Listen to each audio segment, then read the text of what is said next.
สุขสวัสดีบรรดาท่านแขกที่มีเกียรติเนาะสำหรับวันนี้ข่อยกาจะพาบรรดาท่านไปสัมผัสบรรยากาศการท่องเที่ยวแบบฉบับของข่อยเองเนาะ ไอโทรวิวตอนนี้ครับก็มาหอดอ่างน้ำส้วงแล้วเนาะ4 โมงแหละแรงๆจะไปดอนที่เฮาจะไปนอนค้างคืนนี่เป็นหาอาหารที่เฮาจองเอาไว้เนาะเดี๋ยวหาสิเบิ่งบรรยากาศแค่นี้ก่อนแล้วจังสิเข้าไปเบิ่งบรรยากาศอยู่ในตอนแรงๆค่ำๆกันเลยเนาะเสร็จเลยไล่ไปเลย ไปเที่ยวหยอดส่วงไปจังได๋ คักลาย ทักลายบ่ มื้อหน้ามาน้ำกันได้อมื้อหน้าเด้อ สุดยอดเนาะฝนตก มื้อแรกยังสิไปหยังก็ ไปดอนกุกษาดอนกุกษาบ่ฮู้ว่าอยู่ไสก็บ่เคยไปจักเทื่อ มื้อแรกเจอกัน โอ้ ตอนปรึกษา ตะเว้นกำลังสิตกดินเนาะ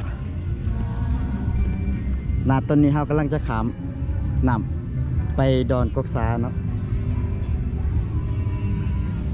พอดี6 โมงยังตอนนี้ก็ชมวิวถ่า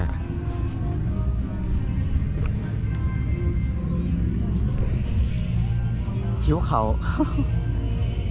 บ่ได้ซื้อมีกล้องใช่ปะ ขั้นมืออื่นเราไปส่งแล้วก็นักกับน้ำกับสั่งเราไว้เลย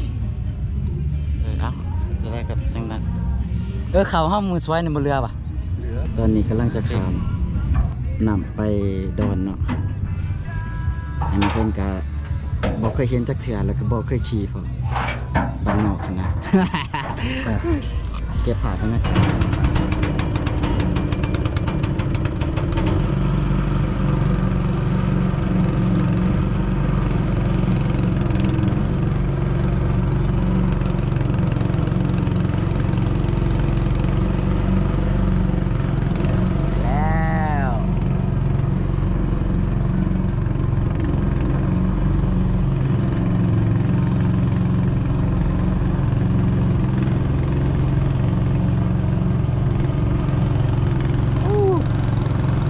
แล้วมา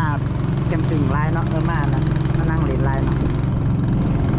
เป็นจะได้ความรู้สึก ความรู้สึกนี่ยากหน่อยหนึง ย่านยัง ยากน้ำ โอ้แต่แล้วย่านน ถึงตัว แล้วบ่กลับนะมีในการสอบเกือ สองเดือน ออกสาย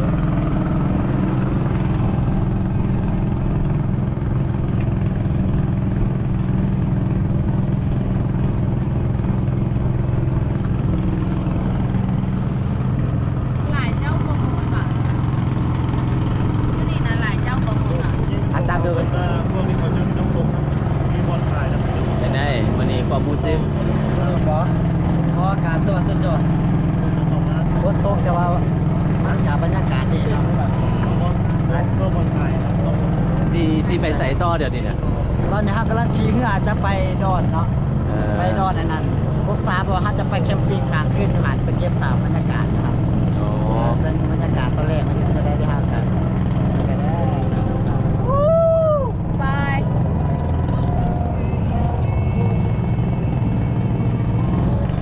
ป้าวิวแมนโคตรงามเลยพาโถเสียดายฝากคืมน้อยหนึ่งป้าโถ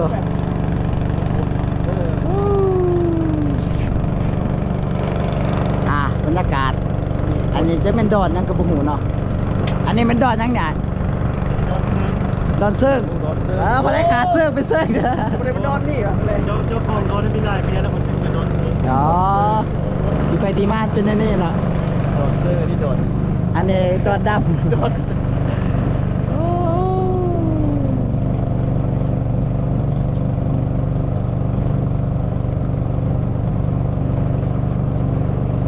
ไก่หอดแล้วไก่หอดแล้ว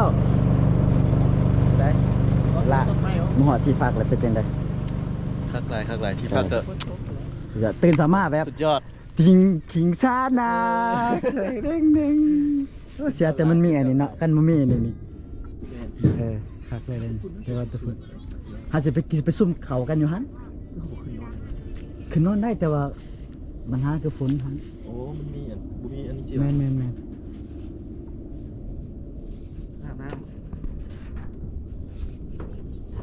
ที่ไปหาเจ้าบ่าว จิตใจสะอาดแล้วพ่อนะ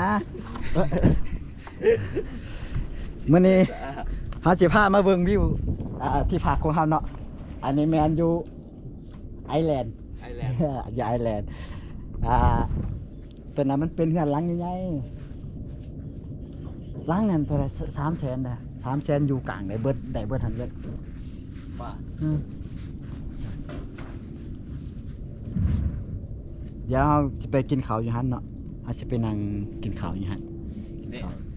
เขาสิหากินอยู่ใส่มัน แล้วมื้ออื่นเช้าหาสิไปนั่งแบบกินลมชมวิวโอ้เสียดายบ่มีน่ะกาแฟเว้ย แล้วก็มื้ออื่นเฮาจะเก็บภาพใหม่เพราะว่ามื้อนี้แสงมันอยากมืดแหละเนาะไปเมื่อไปบรรยากาศมันดีแล้วเลยเมื่อไป จะได้ใส่ตากว่าออกเป็นจะได้ คักหลาย คักวะคักเนาะ โอ้ยบ่ว่าสิว่าหาจับ เอ้ยอันนั้น เจ้าก าไฟมีบ่อ้ายกาซินอนนี่วะ มันมีตู้นึงนอนเฝ้าเสีย ผู้ใหญ่ เพราะว่าจากใดอันนั้น มีอะไรห้องคนละ กาไฟดัง กาไฟเหรอ มีบ่กับไฟ เอาทานมา เอาตัวนี้ให้ค่อยสิเอาตัวผู้ใหญ่มาให้ เดี๋ยวก็ตัวใหม่อีกนะ ห่วย